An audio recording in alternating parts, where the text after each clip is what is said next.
Bonsoir à toutes et à tous, heureux de vous retrouver pour la tranche info en direct sur votre antenne Canal 10 Télévision avec au programme de cette soirée Info 10, le journal local et régional qui sera suivi de Sport 10, l'actualité sportive de Guadeloupe avec Séverine Méridan. Ce sera tout de suite après la coupure pub de 19h, mais pour l'instant place au JT.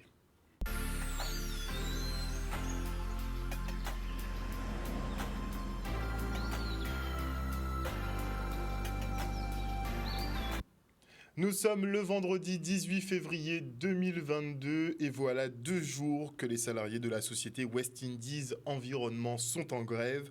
Ils dénoncent le non-paiement des heures supplémentaires, de la prime Covid ou encore des primes de transport. Ils demandent de meilleures conditions de travail, une participation aux bénéfices et une augmentation salariale entre autres. On les écoute.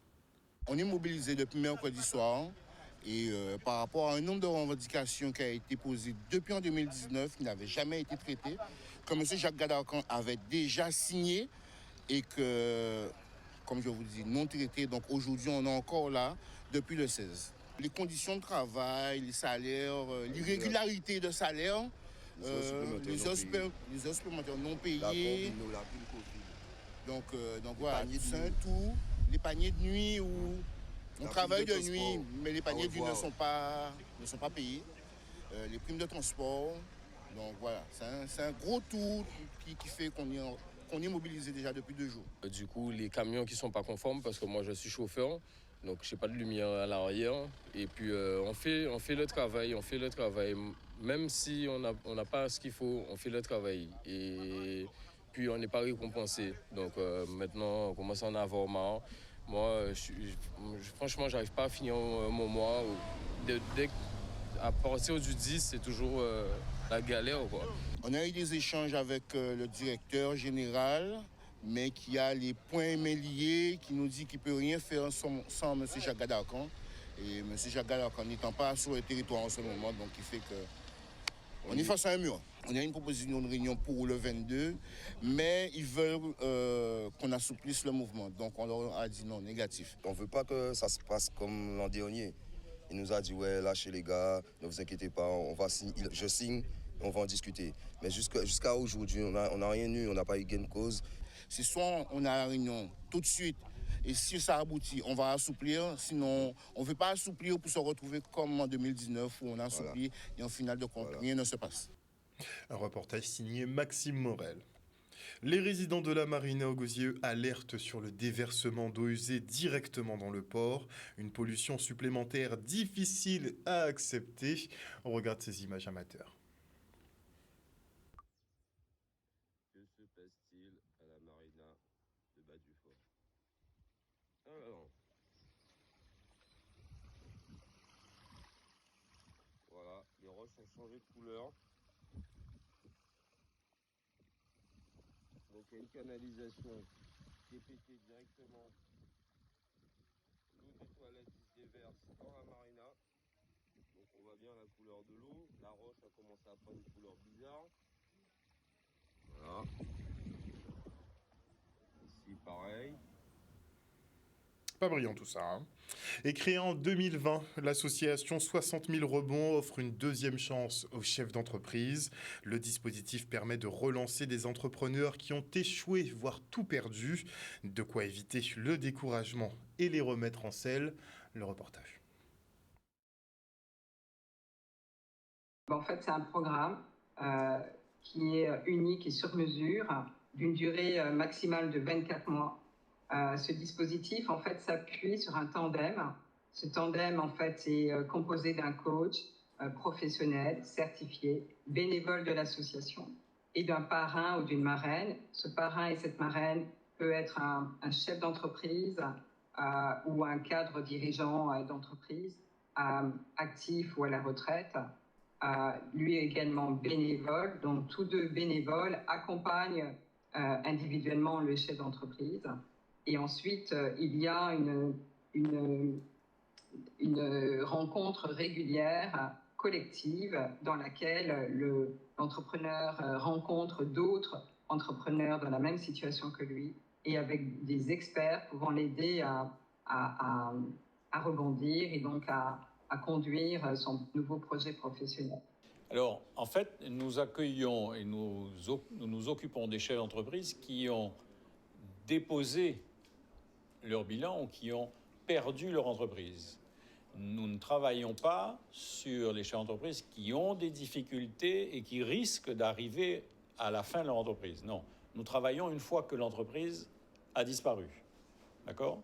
Donc là, nous avons affaire à un public qui, généralement, se retrouve dans une situation très grave pour lui, dont on parle peu, mais qui est très réelle, qui est la perte quasiment de tout. Certes, il y a des chefs d'entreprise qui ont plusieurs entreprises, ils ne seront pas forcément concernés, mais celui qui a créé son entreprise, qui a mis toute sa vie dedans, et qui la perd, et qu'il a toujours l'impression, non seulement que c'est sa faute, qu'il est nul, qu'il n'y arrive pas, ou qu'il ne peut rien faire, et ce genre de situation l'emmène généralement à des états dépressifs. Parfois, ils perdent leur famille en même temps, ils ont perdu tout moyen, et ils se retrouvent une main devant, une main derrière, sans savoir comment réagir, et que devenir, et quoi faire. Voilà. Et c'est là que nous intervenons. Nous essayons de le relancer, de le faire rebondir. Ton échec n'est pas un échec personnel, ça arrive tout le temps. Et ce n'est pas parce que tu as perdu une entreprise que tu ne peux pas en remonter une autre. Le fait est que tu seras encore meilleur chef d'entreprise si tu en as déjà déposé que si tu n'as jamais connu de difficulté. Donc nous les accompagnons pendant au moins 2 ans à recréer un environnement psychologique qui va lui permettre de trouver un projet à faire et de le lancer vers son nouveau projet. On part pour l'inauguration de la piste de sécurité routière à Bemao.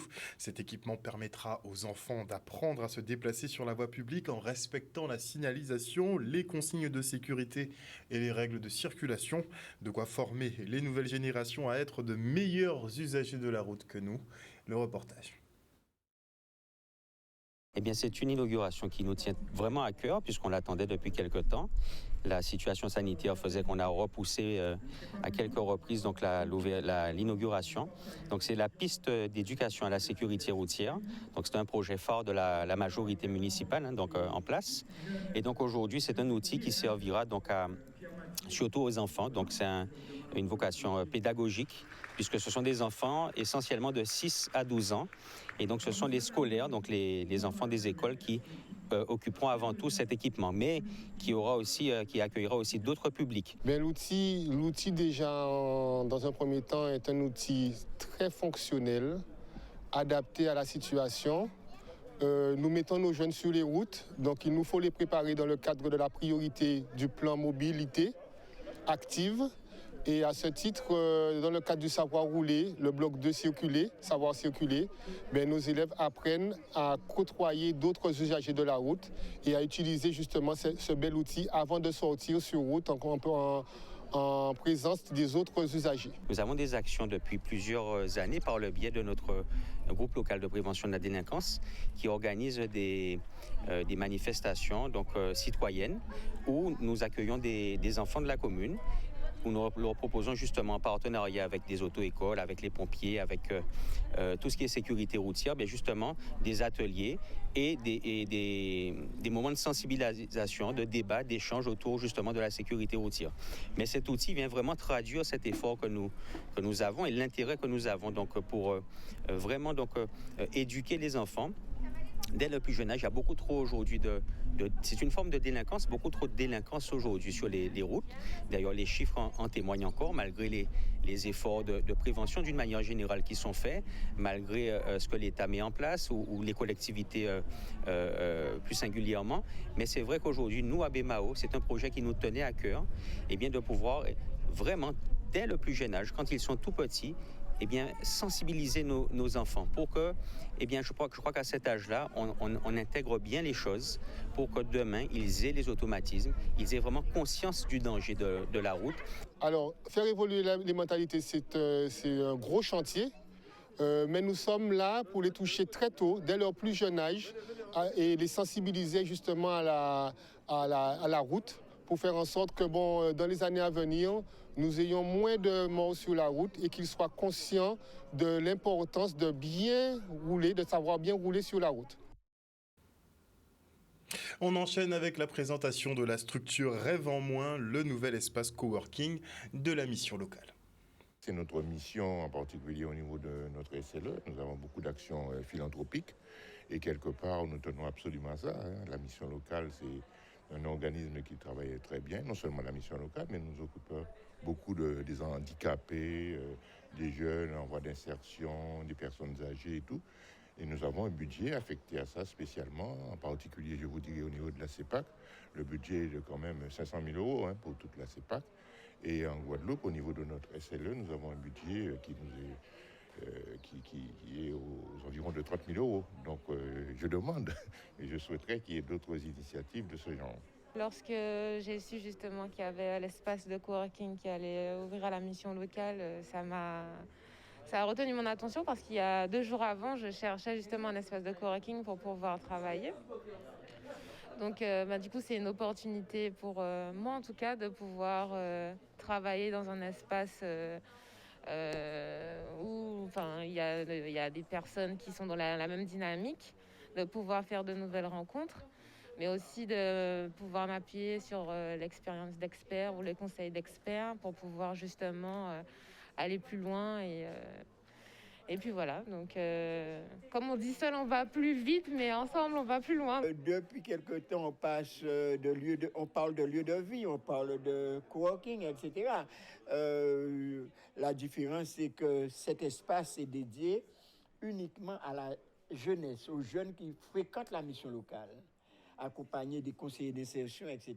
C'est un peu ça la différence. Aujourd'hui, c'est à la mode que l'on mette en place, que l'on puisse disposer d'un espace pour que les gens puissent se rencontrer dans un moment de convivialité, de détente. Et nous pensons que après avoir subi certaines pressions, etc., on parle de burn-out, on parle de toutes sortes de choses aujourd'hui. Donc il est bien aussi que d'avoir ces sortes de lieux pour qu'on puisse se régénérer, pour qu'on puisse échanger, pour qu'on puisse souffler en quelque sorte. Et puis à travers tout cela, faire des propositions viables et cohérentes pour assurer tout le monde. Je crois que c'est à travers le dialogue, à travers les échanges que quelquefois que la lumière jaillit. Et on continue notre progression dans le Nord Grande Terre, puisqu'à Petit Canal, un centre équestre voit le jour. Nous aurons bientôt des cow-boys pour surveiller les troupeaux. Effectivement, bon, blague à part, la municipalité tente de développer l'activité dans la zone avec ce centre qui se rapproche de l'hippodrome d'Anse-Bertrand, finalement. Le reportage. Voilà. C'est une nouvelle structure, une nouvelle activité. Donc, ça vient vraiment renforcer le territoire, non seulement renforcer Petit Canal, mais renforcer le Nord Grande Terre. Et comme je le dis, quand ça renforce le Nord Grande Terre, ça renforce la Guadeloupe. C'est vraiment une initiative que la région Guadeloupe soutient fortement, puisqu'il faut savoir que la région Guadeloupe souhaite qu'il y ait un rééquilibrage sur le territoire du Nord Grande Terre. Et ce projet rentre vraiment dans le cadre de cette volonté politique d'accompagner les acteurs qui vraiment portent des initiatives pour rééquilibrer le territoire. Je suis heureux de voir que les projets se mettent en place et qu'on peut l'utiliser. Ça peut être porteur pour le territoire, c'est créateur d'emplois. Que ce soit des emplois directs, que ce soit des emplois indirects. Et puis, ce service qui est aussi proposé à la population, nos enfants vont découvrir une activité qu'ils ne connaissent pas. Donc, c'est un plaisir, véritablement. Et je félicite le porteur de projet pour la qualité aussi de la structure et des bâtiments. C'est quelque chose qui me manquait. Surtout, j'avais pour habitude de discuter avec ceux qui en pratiquaient. Ils me disaient qu'ils allaient soit sur Jarry, soit sur Saint-François. Donc là aussi, c'est une facilité et désormais pour eux de pouvoir être plus proches de leur habitation et faire en sorte aussi que ceux qui ne connaissent pas l'activité puissent pouvoir découvrir. Et donc, c'est un avantage pour tout le monde. Petit focus maintenant sur l'application Yummy Box qui vise à lutter contre le gaspillage alimentaire. Au lieu de partir à la poubelle, vous pourrez bénéficier d'un vendu à moitié prix chez des enseignes partenaires. On découvre le concept avec Olivier Félix. Aujourd'hui, je vais vous présenter l'application Yumibox, qui est toute nouvelle application qui a pour but de lutter contre le gaspillage alimentaire en Guadeloupe, en Martinique, à la Guyane, la Réunion et Saint-Martin. L'application Yumibox a pour but de lutter contre le gaspillage alimentaire, comme je vous l'ai dit. D'un côté, vous aurez des commerçants qui pourront revendre leurs invendus en fin de journée ou tout au long de la journée, et de l'autre, les utilisateurs qui pourront bénéficier de bons plans à petit prix. On est tout simplement venu avec Yumibox, donc on va créer du contenu pour Yumibox pour parler de l'application, et du coup on va faire une vidéo YouTube tout simplement où on vient récupérer les box et on montre en fait. C'est un super concept parce que ça va permettre moins de gaspillage, surtout pour les entreprises, et il y a beaucoup de personnes qui n'ont pas forcément les moyens d'acheter à prix fort qui pourront bénéficier à moitié prix ou à moindre coût. Et notez dans le volet sport que Honoré Fulrad a décidé de quitter ses fonctions de président du tennis club Lamantinois. Il regrette entre autres le manque de concertation quant à la répartition des cours de tennis avec le stade Lamantinois, puisqu'ils ont perdu un cours alors qu'ils ont le plus grand nombre de licenciés. Visiblement, ça lui est mal passé et Pascal Abattant reviendra sur cet épisode lundi. Et maintenant, je reçois Yves Henry qui nous présente le festival Nuit Caraïbes. Bonsoir, monsieur Henry. Bonsoir. Alors, comment se présente le festival cette année ? Écoutez, on va se retrouver dès demain soir à partir de 18h30 autour d'un dîner en musique et en poésie avec des textes sur le vin, avec des dégustations de vin de Bourgogne. Donc c'est très festif. C'est très festif. Et dimanche, on passe une grande journée comme ça au cœur de la montagne avec le piano, avec une très belle chanteuse, une voix magnifique avec Cyrielle Ndjikinia, et puis clarinettiste aussi très connu, Michel Letiec, et Alain Carré, comédien. Et puis ça va se décliner ensuite la semaine prochaine aussi au théâtre, à la salle Proto aux Abîmes, vendredi, et encore un week-end. Donc vous voyez, il y a 5 événements qui vont se succéder, et on est très très heureux de venir faire un peu de musique au cœur de la Guadeloupe. Donc ça fait quelques années quand même que effectivement ce festival a lieu. Est-ce que effectivement la musique classique se démocratise ? La musique classique, elle est faite pour tous. Et nous, justement, on aime bien la porter comme dans un lieu comme l'habitation La Manon, où on est tout proche des gens. Ce n'est pas une salle de concert, pas du tout. C'est un espace ouvert et on fait la musique. On entend les sons de l'extérieur aussi. C'est pas trop dérangeant pour les artistes ? Non. Et très sincèrement, cette proximité avec les auditeurs est excellente pour les musiciens, pour les comédiens, pour le public aussi, d'être si près des instrumentistes, et ils sont beaucoup plus dans le cercle de celui qui joue, ils le voient jouer, ils sont avec lui vraiment, et ça je trouve que c'est formidable. Est-ce que le Covid va un peu modifier l'organisation des représentations ? Oui, forcément, le Covid a un peu modifié, ne serait-ce que déjà les rapports qu'on peut avoir en général dans les salles de concert. Ici, on est un peu en extérieur aussi, donc on est un peu plus libre néanmoins, et donc on sent que on a envie tous aussi de revivre un peu plus normalement et de favoriser aussi les rencontres, parce qu'on en a été très privés, le public, mais les artistes aussi. Vous savez, c'est d'ailleurs une chose formidable qu'on peut sentir maintenant, c'est que les artistes sont tellement contents de jouer parce qu'ils en ont été privés, et les gens sont tellement contents d'aller au concert qu'ils en ont été privés, que ça crée une émulation particulière.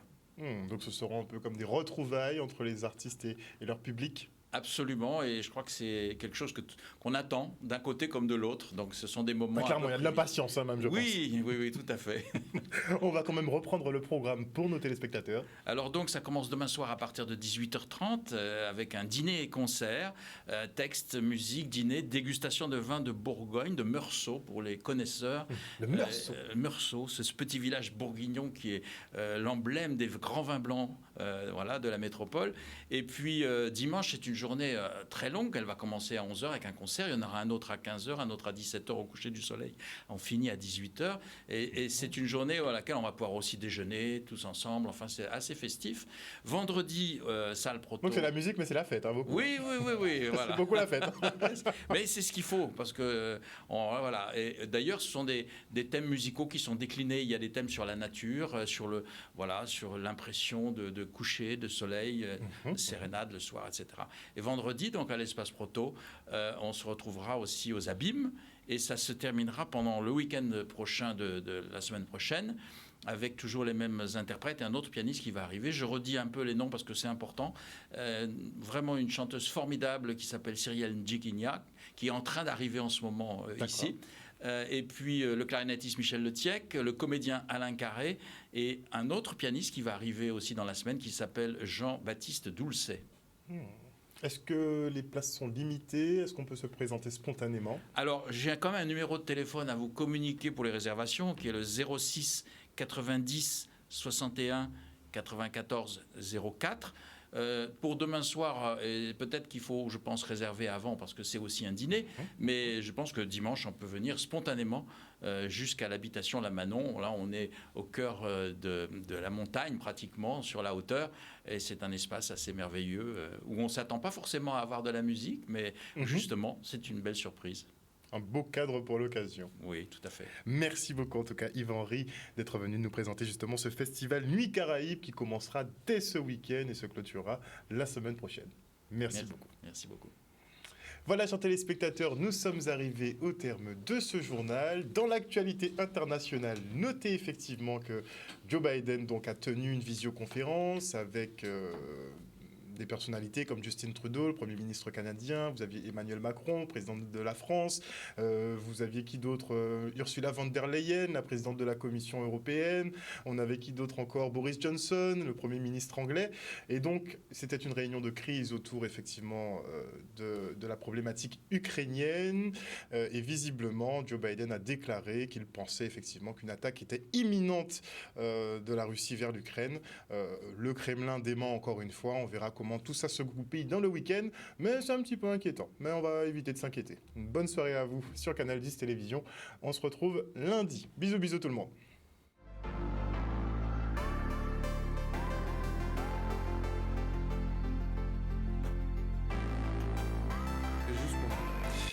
À venir dans la tranche info sur Canal 10, bien Sport 10, toute l'actualité sportive de Guadeloupe avec Séverine Méridan. Ce sera tout de suite après la coupure pub. Et avant cela, je dis bonsoir. Désolé, j'étais pas sur mon application puisque je regardais les informations tombées sur la Russie. Apparemment, il y a un gazoduc aussi qui a sauté pas loin de la frontière ukrainienne. Donc peut-être que ça se complique effectivement.